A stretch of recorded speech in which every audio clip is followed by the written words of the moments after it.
And I've got somebody here that's going to come up next who I think is really fantastic, Jeremy Rubin. And he has come to my meetings in the past, which are smaller meetings. Then to some great big meetings. And I'll tell you, you need to go to the small ones, but you need to go to the big ones too, because you're going to meet and network with people and go, wow, I found a really good opportunity. I'm glad I went. Well, Jeremy came, he showed up, he started talking, and I thought, okay, this is great. He sounds like he's making a switch in his life. Then he came back the next time and was like, whoa, look at that switch. This guy's like going for it. And I said, you need to watch Jeremy, you need to follow Jeremy, you need to see what he's doing, because this guy is really passionate about what he's doing. And he's killing it in this difficult market. So I'm very happy and proud to have Jeremy Rubin here today. This is Jeremy's man. And you are on, Jeremy. Is that my cue? All right. That is your cue. Woohoo! I love this guy. Well, I'm appearing as my natural self as the flipper. The friendly flipper. Thank you, Yeah, all right. All right. So, how's everyone doing this morning? Great. Good. Awesome. Cool. So, I like this size group, particularly because we can have a discussion, we can have a conversation, we can make kind of like a workshop and make it interactive and hopefully add specific and individual value to each and every one of you today. So, let's see here.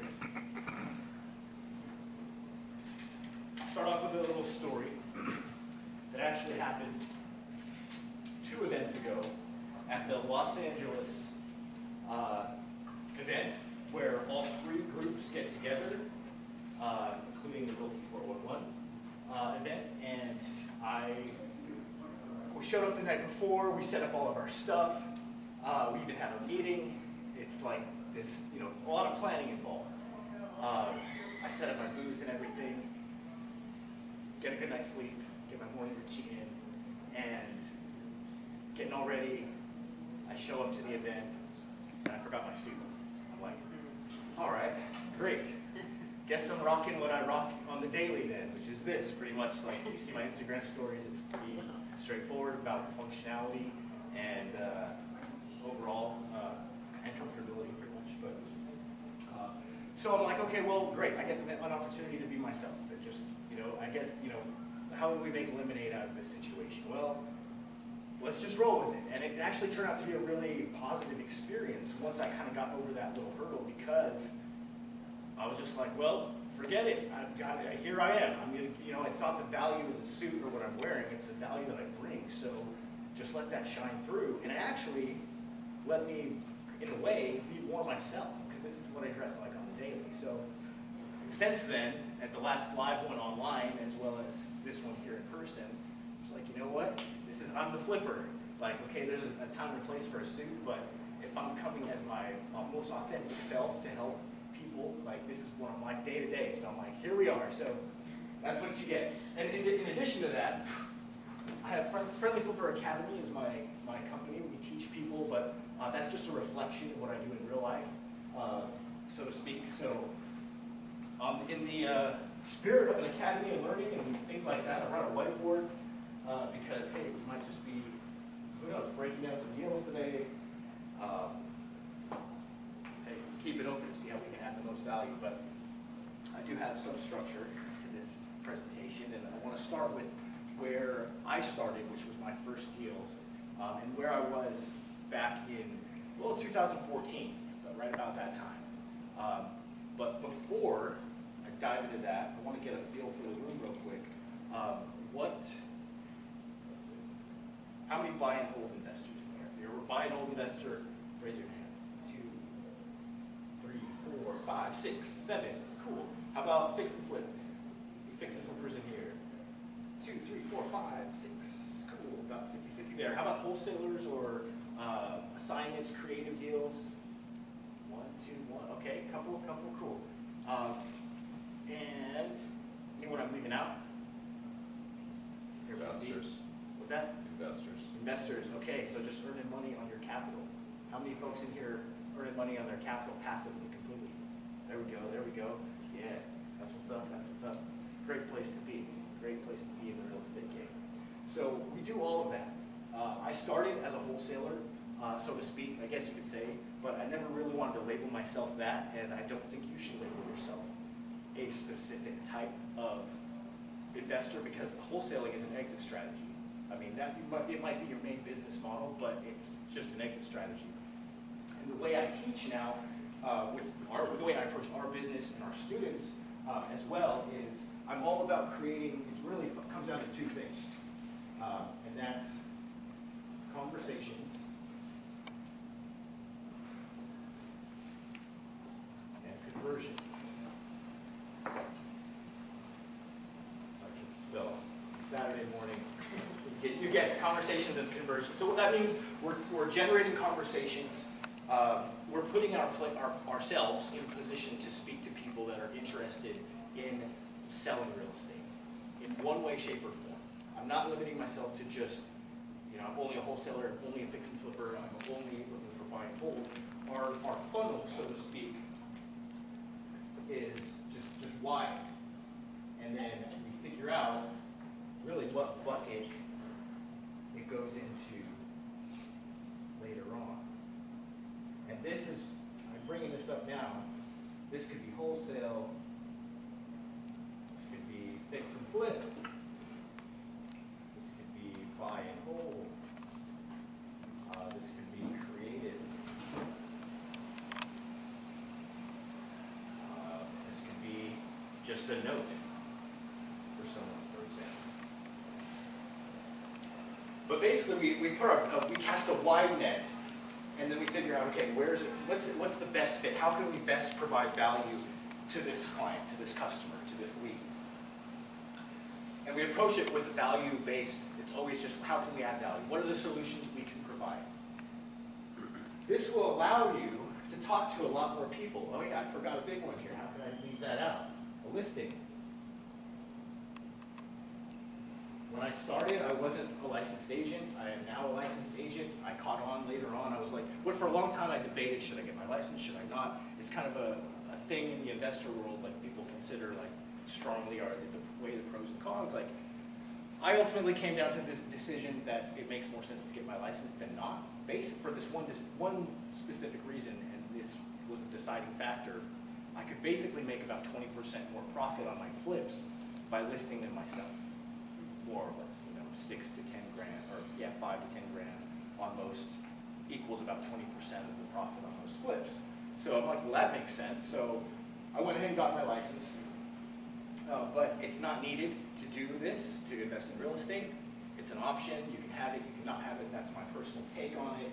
Others are like, nah, I would never get my license. Others are like, it opens more doors. And for me, it opens more doors. That's what I find, because I mean, we operate according to, legitimately anyway. We're doing volume, so it's not like we're here today and gone tomorrow. We're in this for the long term. So, regardless, we got to play by the regulations of the real estate industry. So, I think it only helps if that's something that someone's questioning. So, let's see here. Does this one go online? Maybe. Yeah. All right. Cool.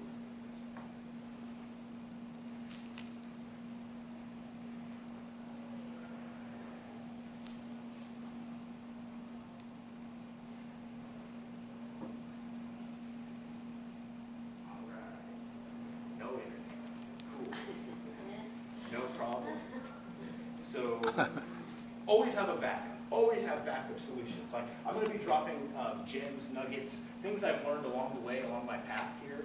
That's why I'm really just like rolling with this ad lib, because in the last live when I did online, I uncovered, wow, there's so many just little nuggets that have proven to be true since we've grown the business and things. Excuse me, Jeremy. Yeah. If you're looking to get online, it might be on Chrome. She set up the password. Okay. So if you're on Internet Explorer, you might switch over to Chrome. Okay. Let's see here.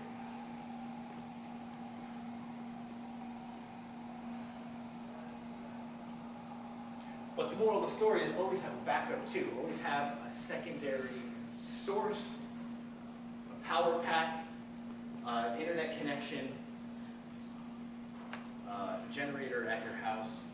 whatever it may be, you can impact, you have a lot more control over your reality when you have backup, when you have contingencies.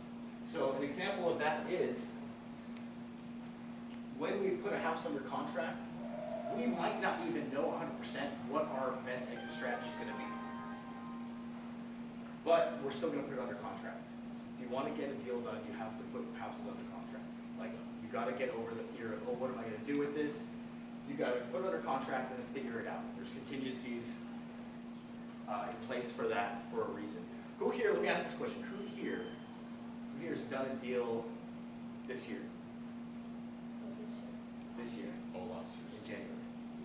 Okay. No one yet? Dan, all right. How about last year? I know it's a new year. A few hands, okay. How many would have liked to do one last year? A few others? How many? Nah, don't care. Okay. Cool. So, yeah, well, hopefully we can keep that in mind, because I don't remember everyone who raised their hand, but I want to answer specific questions to help you get to the next step by the end of the presentation. And also, write down any questions as we go, because I want to answer them rapid fire at the end. And if they're not, I know sometimes you get a question and then you lose it or whatever. Hoping this works.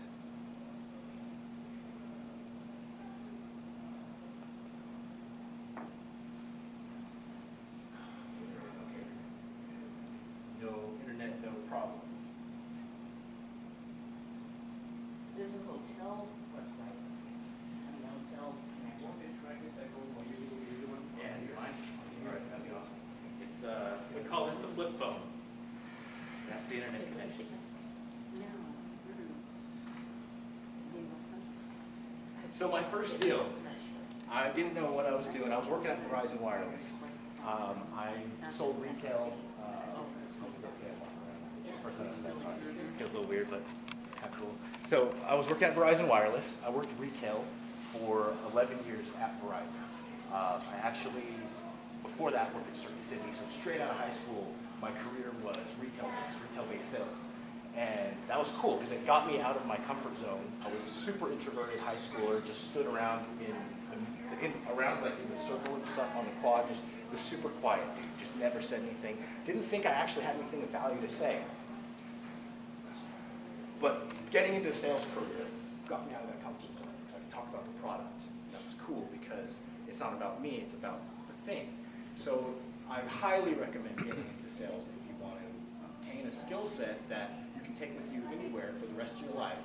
It's very profitable. You can write your own paychecks to any degree, and you can translate it into almost any industry, and it'll get you out of your comfort zone. So I got into sales, but then, so great retail career. Verizon's a great company to work for. Welcome, welcome. You're not late, you're just on time if you're here. About learning today. So I'm talking about my first deal. So I was at Verizon Wireless, 11 years, about that 7-8 year time frame. I'm walking in, the building is like dark, depressing, it's gray. I'm feeling like, man, okay, I'm in middle management now. How much better can this get? I could retire, in maybe like 30 years from now and make a few dollars more if I'm lucky with inflation, maybe nothing, I don't know. So it was a pretty grim outlook. And it hit a point where it's like, well, I have really nothing to lose. Thank you, Dan, appreciate that. I have really nothing to lose because it's either going to be this path or I might figure something out. I got a shot at figuring something out that could change the course of the rest of my life. So I tried a bunch of different things. I bought an auto detailing business for a while, dabbled in day trading, affiliate marketing, a bunch of stuff that failed. But then eventually I stumbled upon this YouTube ad that was talking about wholesaling. I was like, what is this? This guy's talking about you could write your own paycheck, work your own hours, work from home, it works anywhere, you're working for yourself, and the profits were decent. I could replace my salary and then some. I'm like, okay, well, this sounds interesting. I had no idea what I was doing, but I figured out this one thing. If they could do it, I could do it. I'm like, okay, well, the only difference between what you're doing right now and what you want to do, and then the people out there that are doing it, is how you operate and what you know, or really what you know and how you operate. It's those two things, that's it. You can implement that into your life, plug those things in, what they know, and how they operate. They're not special. Unfortunately, none of us are special. Like, we could all do it. Like, and we're all, you know what I mean? Like, we're all special, but none of us are special. But that's what's so amazing, especially about business, because you can level the playing field. So let's see. I think we're online now.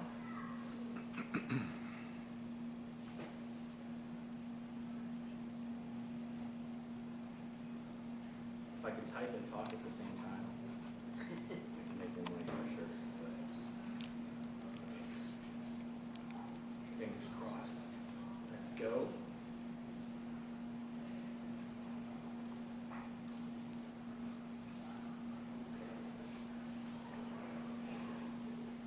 Oh, this is not cooperating with me. What is that? Okay, let's try this.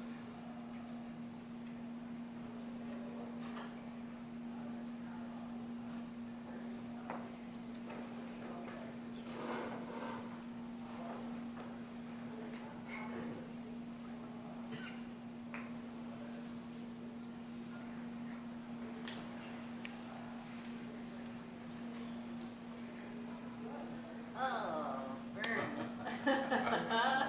Oh, wait a second. This is not. Man, okay.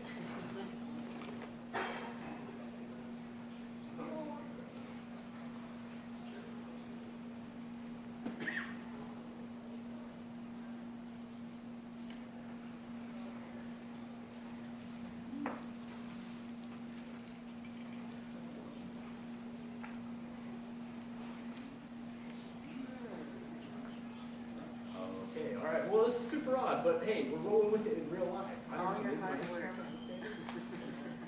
There we go. Come on now. What the heck? Whoa. You need to log in. Oh, yeah, okay. All right, well, hey, all right, so I can't talk and walk and move around at the same time. So check it out, my first flip, I'm trying to figure out how do I get my first deal. So is anyone familiar with Bigger Pockets? Yes. Okay, cool. So I jumped on Bigger Pockets. That was my first resource after I found this wholesaling ad. And I'm like, okay, well, there's got to be something on there. So I figured out the first step is to make an offer, to make a cash offer saying, okay, we buy houses, we pay cash, we can buy it in any condition, we can close on the day of your choice. That's the message, right? So I'm like, okay, well, if they could do it, I could do it. How am I going to get my message out there? First step, write this down. Outflow. You got to put communication out there in the universe. If you want something, you got to put the message out there. And that could be a phone call, that could be a text message, that could be a billboard ad, that could be a Facebook ad, that could be a ad on Craigslist, that could be an outbound phone call to a seller, like any of these things. But it's all, and think of that as a huge net metric in your business or even in your life, is like how many pieces of like communication do I send out to the universe? Because some of those are going to echo back. And some are going to echo back today, maybe, not that likely. Some are going to echo back next week. Some are going to echo back in a year. Some are going to echo back in 5 years. Right now, we're getting 7 years into this full time. I just celebrated my 7-year anniversary leaving Verizon Wireless. 11 years to the day on my terms, because I saw so many people come and go, not on their terms. And I was like, ha, got you, corporate world. Like, loved everybody there, loved the, great business, but, I was done. I was ready for something else. And so I was like, so 11 years to the day, January 5th, 2016, I left. And then I was a solo flipper at that point. But we're still getting back to the story of my first deal. But I was a solo flipper. Then in 2018, I came together with a couple other individuals in my local area who are also doing real estate, and we formed what is now Premier Real Estate Group of the Central Coast. And that's how, what really, really took the entire operation to the next level. But I'm going to get into that here shortly. Remember, write down questions. Appreciate you guys rolling with the